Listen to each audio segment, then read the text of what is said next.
Pada suatu hari tahun 1926, di sebuah ladang perkebunan terlihat para pekerja kulit hitam sedang sibuk mengurus ladang milik orang kulit putih. Di antara mereka ada keluarga kecil yang tiap hari selalu bekerja bersama dengan penuh kebahagiaan. Si anak bernama Cecil dengan nama lengkap Cecil Gaines. Siang itu ketika sedang bekerja, tiba-tiba anak pemilik kebun datang membawa ibu Cecil ke gudang. Sang ayah di situ hanya bisa terdiam melihat istrinya diperkosa. Ia terus berusaha menenangkan Cecil kecil sambil bilang kalau dunia ini adalah dunia orang kulit putih. Kita orang kulit hitam tak berhak melawan. Tak lama kemudian, waktu si anak pemilik kebun keluar dari gudang, ayah Cecil memanggil dan menatapnya dengan penuh amarah. Tatapan mata itu pun membuat anak pemilik kebun tersinggung. Lalu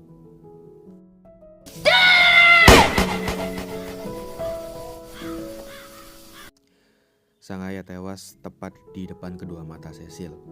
Cecil kecil cuma bisa menangis tanpa tahu harus berbuat apa. Si nenek pemilik kebun yang mendengar suara tembakan barusan pun datang, lalu menyuruh para pekerja lain mengubur mayat ayah Cecil. Karena kasihan, si nenek memutuskan untuk merawat, mendidik, dan memberi Cecil pekerjaan sebagai pelayan di dalam rumah. Keesokan harinya, nenek mulai mengajari Cecil bagaimana caranya menjadi pelayan yang baik. Mulai dari memberikan hidangan dari arah kanan, tak boleh ada suara sedikit pun saat menaruh gelas atau piring, suara nafas tak boleh sampai terdengar, serta banyak pelajaran lainnya. Bertahun-tahun Cecil bekerja dan tumbuh di sana. Hingga suatu hari Cecil memutuskan untuk pergi. Ia kemudian berpamitan pada ibunya. Semenjak peristiwa pemerkosaan dulu, ibu Cecil jadi gila. Meski sedih harus meninggalkan sang ibu dirawat oleh sesama pekerja lain, Cecil yakin ibunya pasti setuju bila dia pergi merantau demi mendapatkan kehidupan yang lebih baik. Ketika berpamitan pada nenek, si nenek sangat sedih karena sudah menganggap Cecil seperti cucunya sendiri. Ini pertama kalinya Cecil keluar dari wilayah perkebunan menuju kota. Selama perjalanan, dia melihat banyak sekali kekejaman yang jauh lebih parah. Tak ada satupun orang mau memberi tempat berteduh. Rasisme di mana-mana, bahkan orang kulit putih bebas membunuh orang kulit hitam di jalanan tanpa dihukum. Pada masa itu, hukuman sama sekali tak berpihak pada orang kulit hitam. Tapi hukum justru diciptakan untuk menghukum orang kulit hitam. Di kota saking laparnya, Cecil sampai nekat mencuri makanan. Beruntung pelayan toko yang memergoki Cecil adalah orang baik. Bukannya menghukum, dia malah mengobati tangan Cecil, bahkan memberikan Cecil pekerjaan sebagai pelayan. Slow down. See what it is. Anticipate. Gotta look through the eyes. Got it? Strokes, yeah. I got it. Not this way.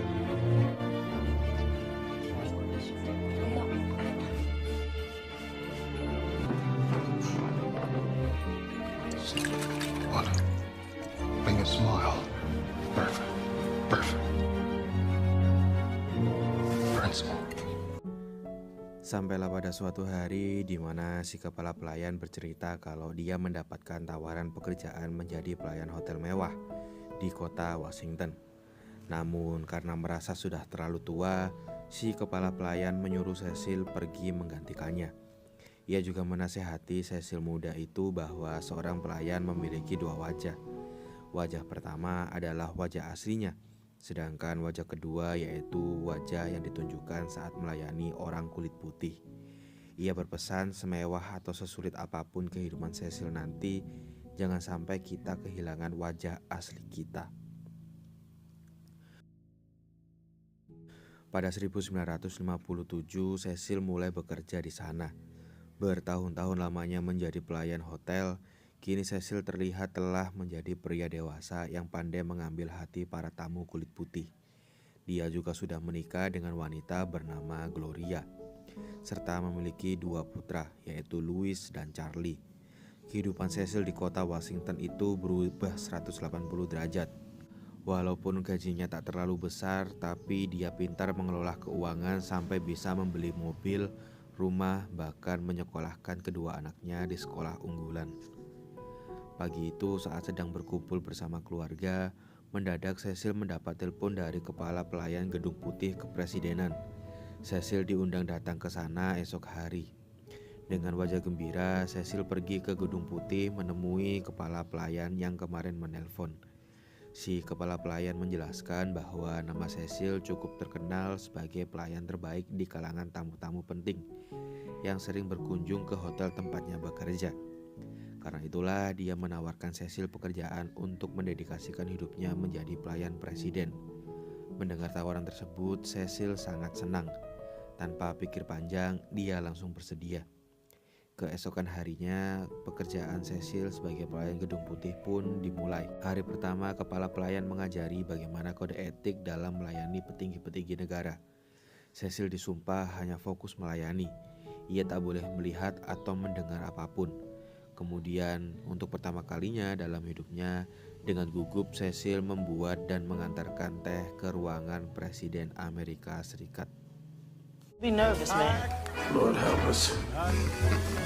If this is just beginning, like the fella said, that it Federal troops to Little Rock. Federal troops to Di dalam ternyata sedang ada rapat yang membahas tentang rasisme di wilayah Arkansas. Cecil di situ hanya diam mematuhi kode etik seakan tak melihat dan tak mendengar apapun. Beberapa hari kemudian setelah anak pertamanya yang bernama Louis lulus SMA, Cecil sekeluarga mengantarkan Louis ke halte bus untuk meneruskan pendidikan kuliah di luar kota. Berbulan-bulan bekerja di Gedung Putih, sebentar lagi masa jabatan Presiden Dwight akan segera berakhir. Ketika Cecil bersama pelayan lain sedang membuat kue, wakil presiden datang mengunjungi mereka. Wakil presiden bernama Nixon ini ternyata maju menjadi kandidat calon presiden di pemilu nanti.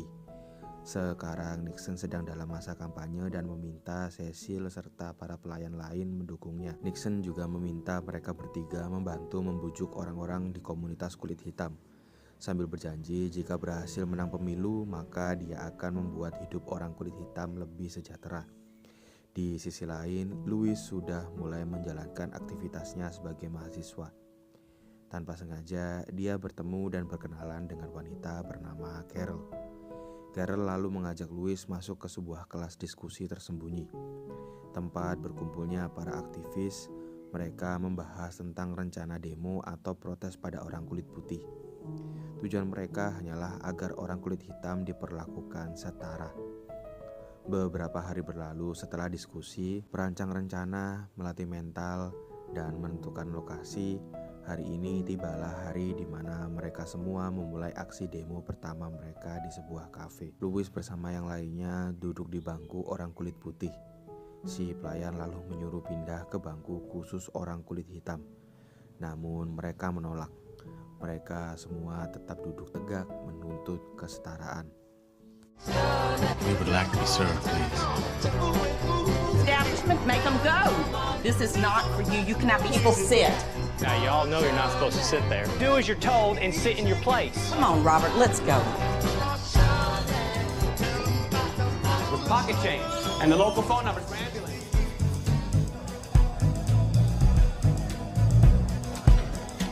Get up, monkey. You're here. White spoons here? What are you doing here? Get up, nigga! Reading this. What are you doing? You understand? Respect your monkey more. Huh? You? Look at me! Look at me!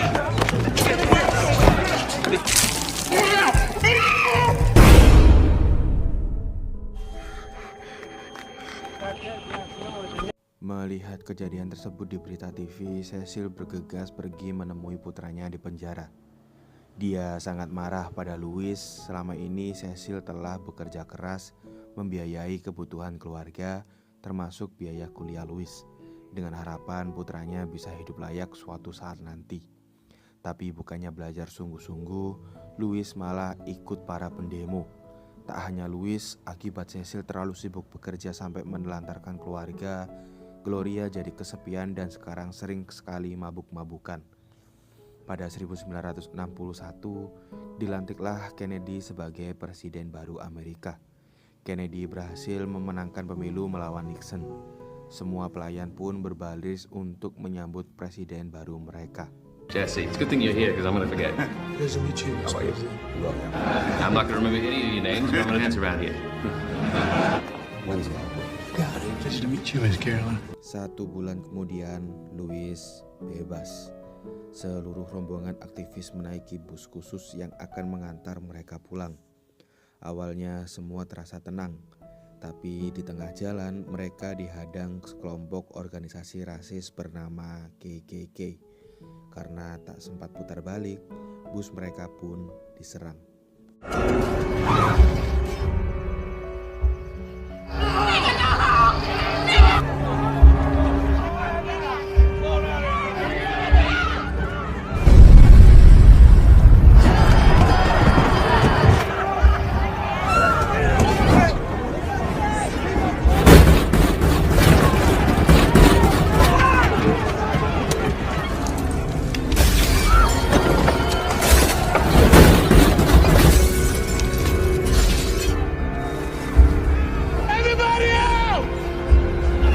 Beruntung dalam insiden penyerangan semalam, Louis serta teman-temannya berhasil selamat.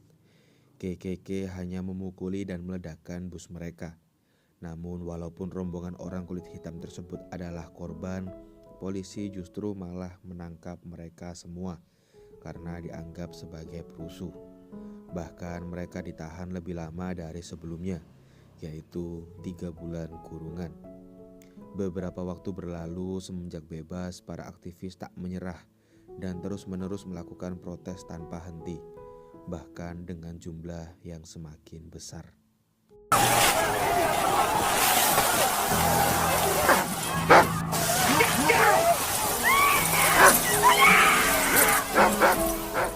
Bertahun-tahun demo terus berlanjut. Hingga suatu siang Presiden Kennedy terlihat begitu kelelahan menghadapi demo demi demo besar tersebut. Waktu Cecil masuk, Presiden Kennedy bilang kalau dia sudah tahu anak Cecil yang bernama Louis juga ikut berdemo. Presiden juga memberitahu sekarang Louis sedang berada di penjara bersama dengan sang pimpinan aktivis, yaitu Martin Luther King. Berdasarkan catatan, dalam 2 tahun ini, Louis sudah keluar masuk penjara sebanyak 16 kali. Mendengar kabar barusan, Cecil meminta maaf bila putranya telah membuat kekacauan. Dia sendiri sudah sangat lama tak bertemu Louis. Ketika Cecil ingin pergi, Presiden Kennedy berkata bahwa para aktivis itu bukanlah pembuat kekacauan, tapi mereka adalah pahlawan yang berhasil mengubah hati masyarakat dan juga telah berhasil mengubah hati Presiden Kennedy. Keesokan harinya, untuk pertama kali dalam sejarah Amerika Serikat, akhirnya ada seorang presiden yang berani membuat revolusi besar demi membela hak-hak orang kulit hitam. Hotels, restaurants that no American in 1963 should seems to me to be an elementary right. A great change is at hand and constructive for all. Our obligation, our inviting shame as well as violence. Namun sebelum sempat menjalankan revolusi kesetaraan semua ras itu, Presiden John Kennedy terbunuh. Kepala sang presiden tertembak oleh sniper misterius ketika sedang mengendarai mobil. Mengetahui berita tersebut, hati Cecil dan seluruh rakyat kulit hitam hancur. Di dapur, Cecil hanya bisa menangis, terduduk lemas. Waktu dia masuk ke ruangan presiden, ibu negara masih terus menangis syok karena di mobil tadi dia melihat langsung kepala suaminya meledak, tertembus peluru tepat di sampingnya. Sesampainya di rumah, Cecil menyampaikan berita duka tadi. Meski ikut sedih, tapi Gloria tak peduli. Ia lebih peduli kondisi keluarga di rumah yang berantakan akibat Cecil terlalu sibuk bekerja. Waktu masuk kamar ketika sedang merapikan dasi kenang-kenangan hadiah pemberian terakhir Presiden Kennedy, Cecil sadar selama ini dia telah menelantarkan keluarganya. Semenjak malam itu, Cecil dan Gloria pun memutuskan untuk berubah. Cecil jadi lebih sering menghabiskan waktu bersama keluarga, sedangkan Gloria juga sudah berhenti mabuk-mabukan. Kini kepala pemerintahan pun telah berganti. Johnson sebagai Presiden Amerika ke-36 saat sedang membereskan ruang kerjanya, Presiden Johnson tiba-tiba memberikan Cecil sebuah pin. Pin itu adalah pin penghargaan sebagai pelayan kepresidenan terbaik. Malam hari di rumah, Cecil mengundang teman-temannya berkumpul merayakan penghargaan tersebut. Waktu berpesta, mereka semua membicarakan tentang pemerintahan Presiden Johnson yang jauh berbeda dengan Kennedy. Di masa Presiden Johnson ini, rasisme kulit hitam semakin parah. Gagasan revolusi dari Kennedy juga tak pernah dilanjutkan. Akibatnya terjadi kerusuhan besar-besaran di seluruh penjuru Amerika demi menuntut Presiden Johnson agar segera melanjutkan rencana revolusi Kennedy. Namun Presiden Johnson justru membubarkan para pendemo secara brutal, tembakan polisi di mana-mana. Sampai hari itu disebut sebagai Bloody Sunday atau Senin berdarah. Sore hari ketika sedang istirahat, Cecil memberanikan diri pergi ke ruangan kepala staf Gedung Putih bernama Warner. Di sana dia menyampaikan bahwa dia ingin sekali gaji pekerja kulit hitam bisa setara dengan pekerja kulit putih lain. Sekarang ini gaji para pekerja kulit hitam sangatlah jauh di bawah pekerja kulit putih hanya karena perbedaan warna kulit. Tapi Warner justru malah menyuruh Cecil berterima kasih sudah diberi kesempatan bekerja di sini. Kalau masih tak terima, maka dia akan memecatnya. Dengan kecewa, Cecil pergi dari sana. Beberapa hari kemudian di rumah saat Gloria sedang menjahit, dia kaget melihat Louis yang telah bertahun-tahun menghilang akhirnya pulang. Malam hari, Louis mengajak pacarnya makan malam di rumah Cecil. Di situ Cecil berusaha tetap tenang, menahan amarah meski di hadapannya ada anak durhaka. Namun sikap dan ucapan kurang ajar Louis lama-kelamaan membuat amarah sang ayah meledak. Get the hell out of my house! Yo, we ain't seen this boy. Weasel, no. I can't take this no more! I didn't mean to make fun of you. Everybody just sit I'm down. sorry, Mr. Butler. Get on out! You're a hero. Get out of this house.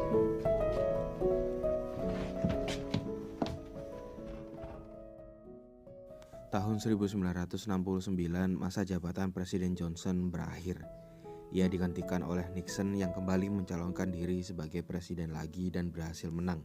Sayangnya janji manis Nixon waktu kampanye untuk membuat hidup rakyat kulit hitam agar lebih sejahtera tak pernah dipenuhi. Pada masa pemerintahan Presiden Nixon inilah Amerika berperang melawan Vietnam tanpa alasan yang jelas. Di sisi lain, lagi-lagi Louis masuk penjara akibat demo. Malam itu adik Louis yaitu Charlie berkunjung ke penjara. Charlie memberitahu kalau dia sudah mendaftar masuk militer Amerika untuk ikut berperang ke Vietnam demi membela negara. Mengetahui adik kesayangannya termakan oleh propaganda nasionalisme buatan pemerintah, Louis langsung menentang. Ia takut adik kecilnya tersebut tewas di medan perang cuma gara-gara kalimat bela negara. Namun keputusan Charlie sudah bulat. Ia tetap akan membela negara berangkat berperang ke Vietnam. Beberapa bulan setelah kepergian Charlie di rumah, Gloria membuat pesta kejutan ulang tahun untuk Cecil. Selesai ganti baju, mendadak 2 orang tentara Amerika Serikat datang. Mereka menyampaikan kabar bahwa Charlie gugur di medan perang. Di hari ulang tahun yang seharusnya bahagia ini, justru diselimuti kesedihan. Keesokan paginya di pemakaman Charlie, semua anggota keluarga Cecil datang kecuali Louis. Semenjak kekalahan perang Amerika di Vietnam itu, seluruh masyarakat serta anggota dewan terus-menerus menyudutkan Presiden Nixon agar mengundurkan diri hingga membuatnya stres. Tiap hari Presiden Nixon selalu mabuk-mabukan. Saat Cecil masuk mengantar minuman, Nixon bertanya apakah dia telah gagal menjadi presiden. Cecil tak mau menjawab pertanyaan tersebut. Dia lebih kecewa karena sang presiden tak pernah menepati janjinya waktu kampanye dulu. Di dapur, Louis datang hanya untuk menyampaikan kalau dia sekarang telah lulus kuliah. Cecil di situ tak bangga sedikit pun. Dia malah mengusir Louis sambil bilang seorang kakak yang tak datang ke pemakaman adiknya tak pantas dibanggakan. Tahun demi tahun berlalu, berkali-kali presiden Amerika silih berganti. Hingga pada tahun 1986, Ronald Reagan pun memimpin Amerika. Tahun pertama menjabat, Reagan meminta Cecil untuk menyampaikan suatu pesan rahasia pada seseorang. Sore hari, Cecil kembali menemui Warner. Di sana dia lagi-lagi memohon agar gaji para pekerja kulit hitam dinaikkan. Tak perlu naik terlalu tinggi, cukup bisa setara dengan pekerja kulit putih. Soalnya dia sudah bekerja di sini selama 20 tahun dan tak pernah naik gaji. Lagi-lagi jawaban Warner merendahkan. Bahkan dia memecat Cecil detik itu juga. Mendengar pemecatan barusan, Cecil tersenyum. Ia lalu menyampaikan pesan rahasia dari Presiden Reagan. Pesan bahwa Warner dipecat karena selama ini terbukti telah menahan hak-hak staf pekerja kepresidenan. Dengan perasaan lega, Cecil keluar dari ruangan. Dan semenjak itu gaji seluruh staf kulit hitam di Gedung Putih naik. Minggu demi minggu berlalu. Ketika sedang sibuk bekerja, istri Presiden Reagan memanggil. Karena kagum atas dedikasi Cecil hingga menjadi pelayan terbaik di Gedung Putih, Ibu negara mengundang Cecil bersama istrinya menghadiri pesta penting nanti malam. Bukan sebagai pelayan, tapi sebagai tamu spesial Presiden. Malamnya Cecil dan Gloria pun datang. Awalnya mereka berdua terlihat sangat bahagia. Seumur hidup mereka tak pernah merasakan pesta semewah ini. Namun lama-kelamaan di tengah hingar-bingar pesta, Cecil hanya terdiam. Hati pelayan tua itu terasa hampa. Di rumah dia terus memandangi foto Louis. Cecil baru sadar selama 20 tahun bekerja sebagai pelayan presiden, dia tak pernah sekalipun menghabiskan waktu bersama anak-anaknya. Tanpa sadar, tahun demi tahun berasa terlalu begitu cepat. Kini Cecil merasa sudah waktunya berhenti. Cecil kemudian menyampaikan keinginannya tersebut pada presiden. Presiden pun terkejut pelayan terbaiknya berhenti. Tapi bagaimanapun juga presiden tak bisa menahan. Dengan berat hati dia melepas kepergian sang pelayan. Keesokan harinya saat Louis sedang memimpin para aktivis berdemo menuntut Nelson Mandela dibebaskan, dari kejauhan dia melihat ayahnya datang. Louis menghentikan orasi lalu menghampiri Cecil dan bertanya kenapa dia datang ke sini. Cecil menjawab kalau dia ingin ikut demo bersama putranya. Louis di situ kaget. Ia takut bila nekat ikut demo maka Cecil bisa ditangkap polisi. Louis khawatir bagaimana bila Cecil kehilangan pekerjaannya. Mendengar itu sang ayah menjawab, selama ini aku telah kehilanganmu. I'm sorry.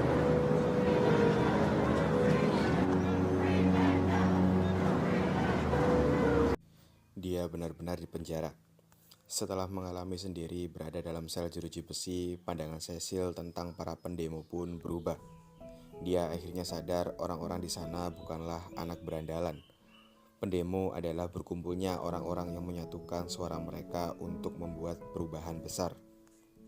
22 tahun kemudian, Cecil dan Gloria terlihat sangat tua. Louis juga telah menikah serta memiliki satu putri. Suatu pagi setelah sarapan, Cecil pergi ke kamar mandi sebentar. Namun saat kembali, dia melihat istri tercintanya telah meninggal dunia. Lagi-lagi Cecil harus kehilangan seseorang yang dia sayangi. Malam hari di tahun 2008, tepatnya tanggal 4 November 2008, ketika Louis sedang memandangi album foto adik dan ibunya, tiba-tiba sang ayah berteriak memanggil Louis. Di bawah sana, Cecil sedang menonton berita TV dengan mata berkaca-kaca. Pria tua itu akhirnya melihat terpilihnya seorang presiden berkulit hitam pertama dalam sejarah Amerika, yaitu Barack Obama. I project that Barack Obama, all things are possible if the dream of our founders, the power of our democracy, who still. Pada tahun 2009, setelah resmi dilantik sebagai presiden, Obama mengundang Cecil ke Gedung Putih untuk menceritakan kisah perjalanannya dalam melayani 7 presiden Amerika. Sebelum berangkat, terlihat Cecil sedang merapikan dasi kenang-kenangan pemberian Presiden Kennedy dan juga pin penghargaannya. Waktu sampai di Gedung Putih, dia disambut seorang pelayan muda yang menyampaikan pesan bahwa Presiden Obama sedang menunggu. Presiden merasa terhormat bisa bertemu Cecil. Ketika pelayan muda itu ingin menunjukkan jalan menuju ruang presiden, dengan bangga Cecil berkata, dia bisa sendiri. Dia tahu seluruh jalan dalam gedung ini. Dan film pun berakhir.